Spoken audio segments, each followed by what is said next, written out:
Hello, my name is Miss Moore and I'm here to talk to you about the Religious Studies GCSE option that we offer here at Cotham. Now, if you love what you've been studying in Year 9 so far this year, especially with lots of the philosophy stuff, the ethics, the runaway trolley, this course is perfect for you as that makes up 50% of our overall GCSE course. The other 50% is the study and analysis of two different religions. Specifically, we focus on Buddhism and Islam.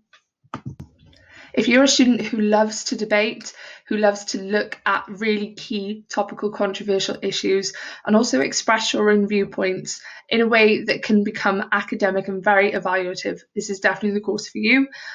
I will go through some of the things that it helps us to achieve, either at A-level or in future career, so you can make up your own mind to decide whether or not this would be something you're interested in. So first and foremost, did you know that 20% of students who study maths at Oxford University have an REP A-level? Now, obviously, this year you learned that maths is a branch of philosophy, as is science, which makes them really good companion subjects when you are undertaking your GCSEs, which can be a really stressful time. Obviously, having the two different types of study method that are pretty similar would make things a lot easier. REP is considered by Oxford, Cambridge and the Russell Group universities, which are the top ones in the UK, to be in the top tier of A-levels and up-and-coming GCSEs. This is because it helps students to write essays that concentrate on evaluation and analysis, which are skills that you need for pretty much any future studies. Finally, over the past couple of years, REPs are actually increased in uptake by 20%. There are lots of different reasons for that, but just a few I can think of are with the obviously very topical issues of human rights and social justice, the Black Lives Matter movement, the environmental movements that focus on trying to restore balance to environmental issues in the world. These all have links to this subject because we need to ask ourselves what our role is to play in them and how future solutions can be found. We're very much a thinking and analytical course, and it requires a lot of brainpower and a lot of collaboration in order to share our ideas, in order to come up with the best solutions. Now, obviously, if we're thinking forward to the future, we need to have a think about what this different set of topics can offer us in terms of not only our future careers, but also our future way of thinking.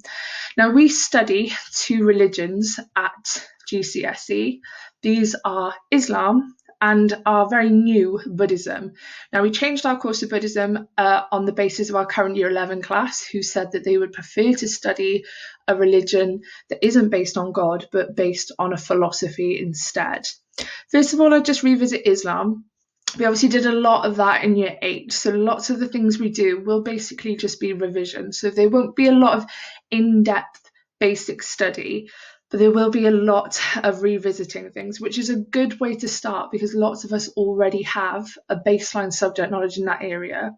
We will be asking why are the lives of the Prophet so important? We'll be looking more in depth at Islam's history, also kind of how that has been washed over a little bit in our curriculum. We're going to start to focus on actually why that is and what centuries of Muslim scholars and philosophers have offered us in terms of great technological advancements and also great philosophical advancements as well.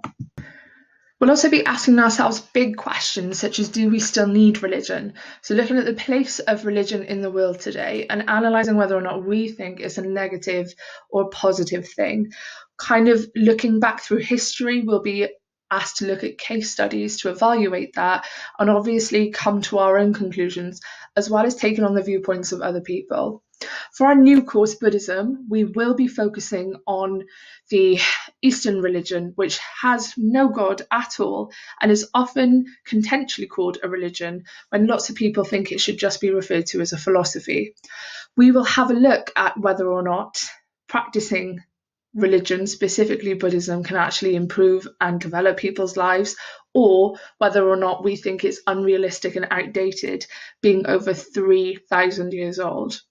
Finally, in our religion section, one of the questions we look at is, does religion cause conflict? So we'll be looking at things like, why did the Dalai Lama face exile in Tibet? So some of the events that led up to that and whether or not we think that was just and fair. We'll also be looking at topics such as, was it acceptable for Buddhist monks to get involved during the civil war in Sri Lanka, considering they quite often put themselves forward as a very peaceful, non-violent religion? So all key areas to consider, and not just basic religion as we've been doing in Year 8. It's a lot more in-depth.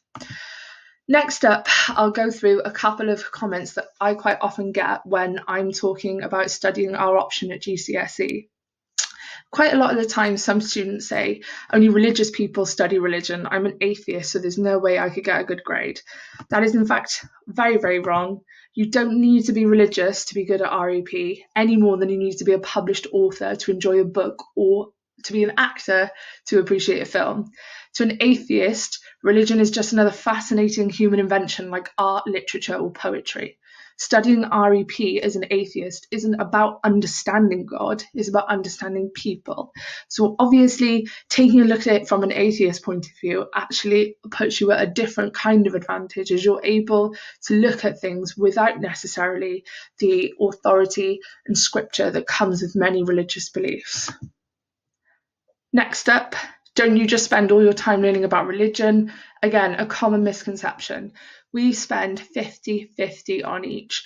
The 50% of philosophy and ethics will take up half of each year, so years 10 and 11, and the 50% of religion will take up the other sections.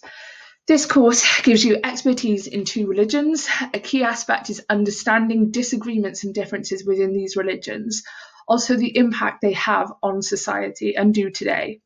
On the philosophy and ethics side, we take a look at a whole range perspective of big issues, religious and non-religious. So we're not just looking at religious issues, we're looking at issues of race, gender, war, lots of examples throughout history.